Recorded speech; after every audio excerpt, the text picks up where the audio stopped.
Thyroid के लिए प्राणायाम, फिर कुछ योगासन और साथ साथ एक्यूप्रेशर के भी। जिन लोगों को थायराइड की समस्या होती है उनके एनर्जी बहुत ज़्यादा लो हो जाती है, उनकी आंखें सूज सी जाती हैं, उनका वजन बढ़ जाता है। वो लोग ऐसे होते हैं कि अगर पानी भी पिए तब भी उनका वजन बढ़ जाता है, बहुत ज़्यादा वर्कआउट भी कर रहे हैं, कार्डियो भी कर रहे हैं, सब कुछ कर रहे हैं, लेकिन अगर थायराइड है तो आपका फिर वजन कम नहीं हो पाता। सबसे पहले आपको फोकस करना चाहिए थायराइड पे, बाद में आपको फोकस करना चाहिए कि आपको वो कैलोरीज डाइट क्या है, आपको आपकी कार्डियो कैसी चल रही है, उस पर ध्यान रखना चाहिए। एक बहुत ही ज़्यादा अच्छा एक्यूप्रेशर पॉइंट, तो देखिए जैसे आपकी हाथ की हथेली है, ठीक है, यहाँ पर अंगूठे के नीचे ना, यहाँ पर ये उभरा हुआ हिस्सा है, तो ये जो उभरा हुआ हिस्सा है ना, यहाँ पर अगर आप अंगूठे से दबाएंगे ऐसे ऐसे, और दबाना भी ऐसे, आप अपने हाथ को से सामने रख लीजिए, दूसरे हाथ के अंगूठे से ऐसे ऐसे रोज थोड़ा दबाइए।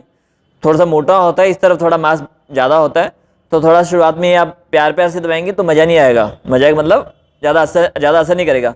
आप इधर थोड़ा ऊपर नीचे थोड़ा करके देखिए, आपको वहाँ पे दर्द हो रहा होगा, जहाँ पे दर्द हो रहा होगा बस वहीं पे थोड़ा ज़्यादा जोर दे के दबाना है।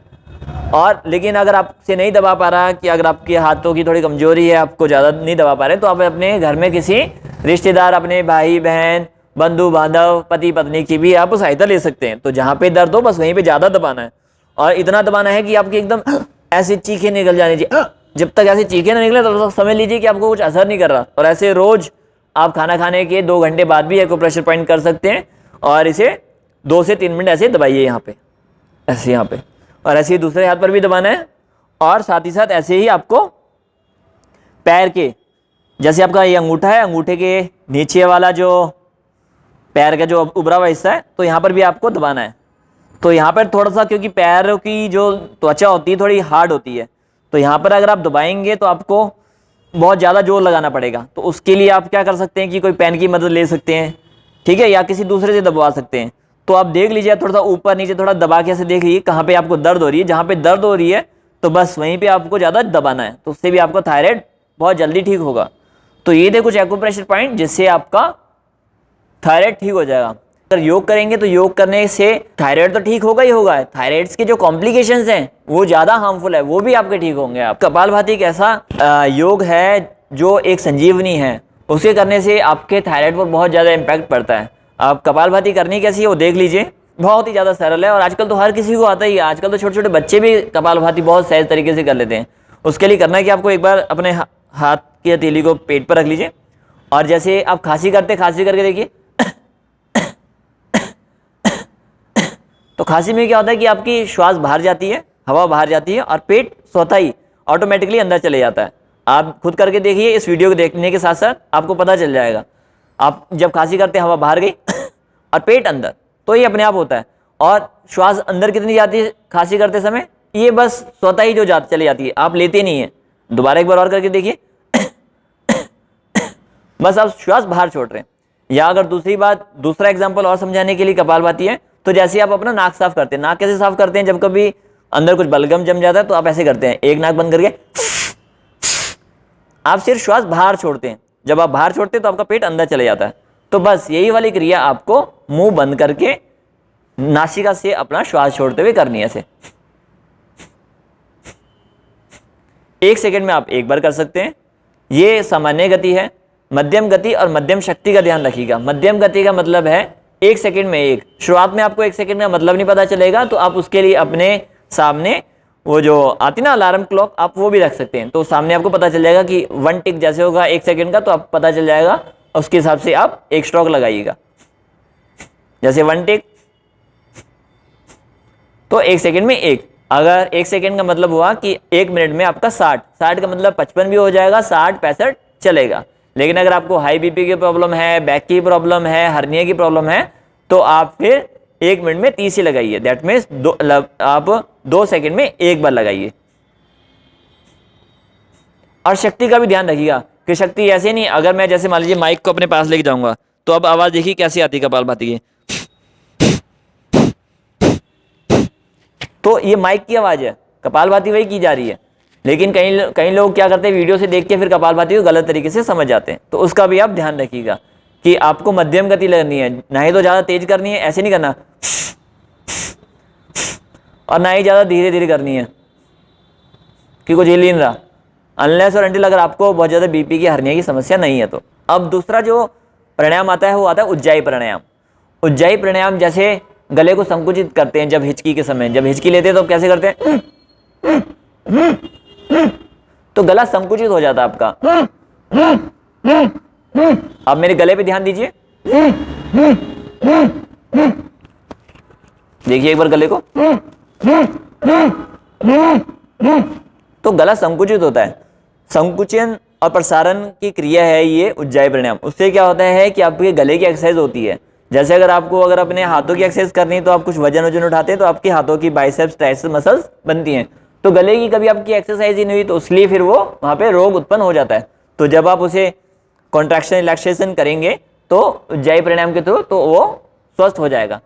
तो अभी उज्जाई प्राणायाम अपने शुरुआत में आप हिचकी लेने का अभ्यास कीजिए 2-4 दिन।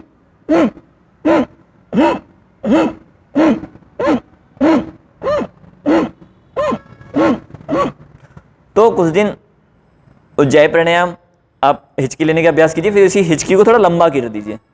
कैसे करेंगे देखिए,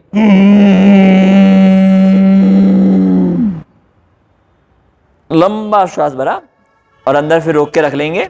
फिर दाएं नासिका से दाएं हाथ से दाएं नासिका को बंद करके बाएं नासिका से बाहर छोड़ देंगे। अब इस पूरी क्रिया को आप एक बार दोबारा देख लीजिए।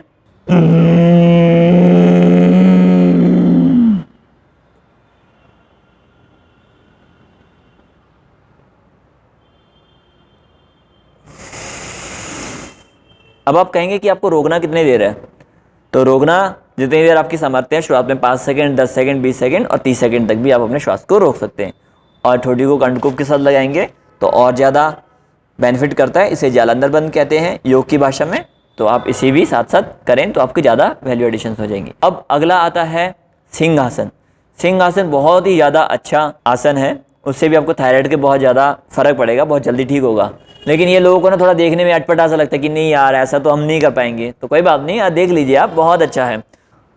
उसके लिए देखिए आप अपने दोनों घुटनों को ऐसे खोल लीजिए और दोनों हथेलियों को ऐसे अंदर की तरफ रख लीजिए और फिर आप अपनी जीवा बाहर निकालिए और फिर जैसे शेर करता है ना, बस वैसे दहाड़ना है आपको।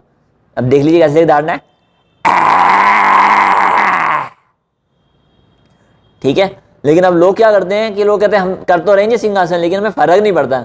तो वो सिंहासन कैसे करते हैं, गलत तरीके से करते हैं। कैसे करते हैं गलत तरीके से,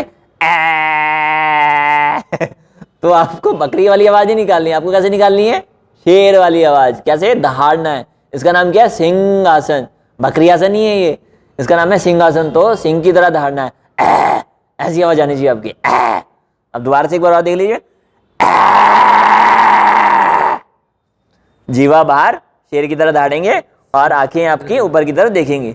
3 से 5 बार करेंगे। उसके बाद अंदर जो सलाइवा जो थूक आती है उसे अंदर निकल के ऐसे गले की धीरे धीरे से मसाज कर लीजिए, ठीक है। बहुत अत्यंत फायदा करेगा ये। अभी तक हमने जितने योगाभ्यास बताए हैं उसमें यह है कि कपालभाति आप लोग 10-10, 15-15 मिनट जरूर करें। उज्जाई प्राणायाम आप 5 बार, 7 बार, 9 बार, 11 बार, 21 बार तक भी कर सकते हैं। तो आप देख लीजिए कि आपका जितना ज़्यादा थायराइड बढ़ा हुआ है और आप कितनी जल्दी की ओर करना चाहते हैं उतनी ज़्यादा बार आप कर सकते हैं उज्जाई प्राणायाम। और साथ ही साथ ये सिंहासन तो खैर 3 बार ही करना चाहिए। और अगर आप चाहें तो कपालभाति और उज्जाई प्राणायाम सुबह और शाम दोनों टाइम कर सकते हैं।